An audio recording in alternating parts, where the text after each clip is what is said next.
Today is going suspiciously well. I woke up before my alarm.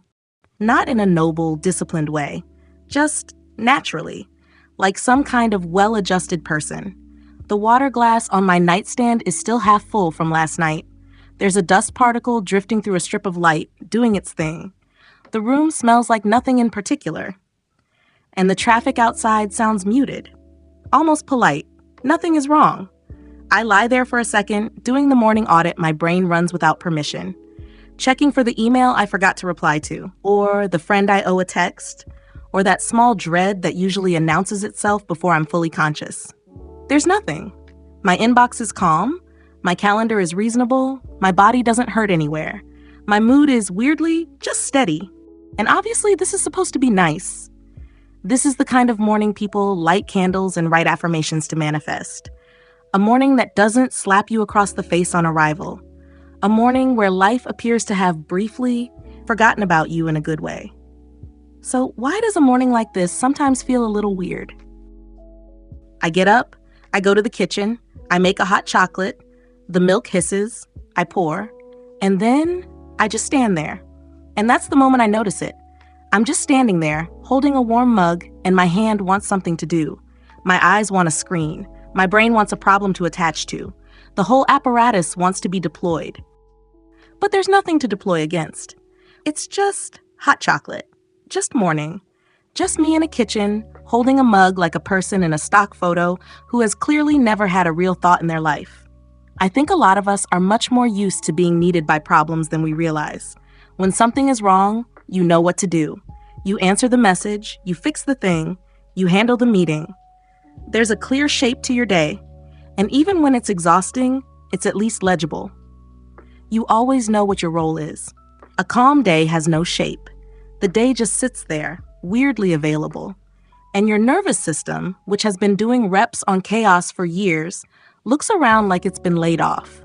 Around 10 a.m., I caught myself opening my email for the third time in 20 minutes. I wasn't expecting anything specific. Wasn't waiting on a reply. Wasn't even bored. I was just checking. Pulling the slot machine handle in case something bad had quietly arrived since the last refresh. And when nothing had, I felt, and I'm not proud of this, a tiny flicker of disappointment. Not because I wanted something to go wrong. I'm not that dramatic. It was more like the absence of incoming chaos was making the day feel unscored. No urgent email meant no clear next move, which meant I had to actually decide what to do with myself. And apparently, I had no plan for that. We say we want a slower life. We say we want peace. And then peace actually walks in the door, and we treat it like a stranger who showed up uninvited. Because peace doesn't always arrive feeling like peace. Sometimes it arrives as a weird pause. A morning where nothing is bleeding and your brain refuses to trust it. Where's the catch, your nervous system asks. The bad news, the mood shift, the thing I forgot. It's not paranoia exactly, it's pattern recognition. If you've spent years in response mode, friction starts to feel like the texture of being alive. Smoothness feels like a glitch. In the afternoon, I went for a walk.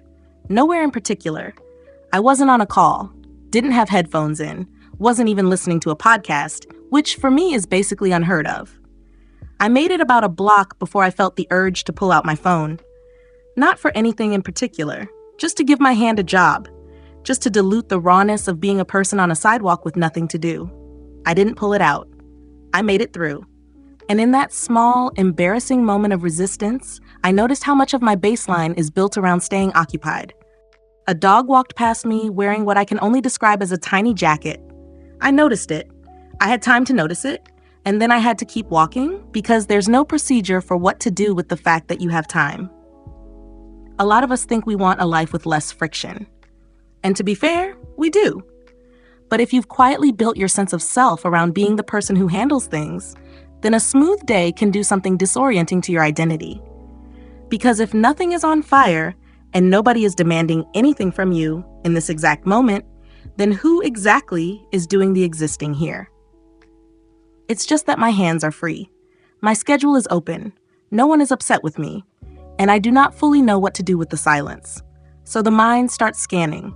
There has to be something somewhere, a loose thread, a forgotten obligation, some vague guilt I can attach to.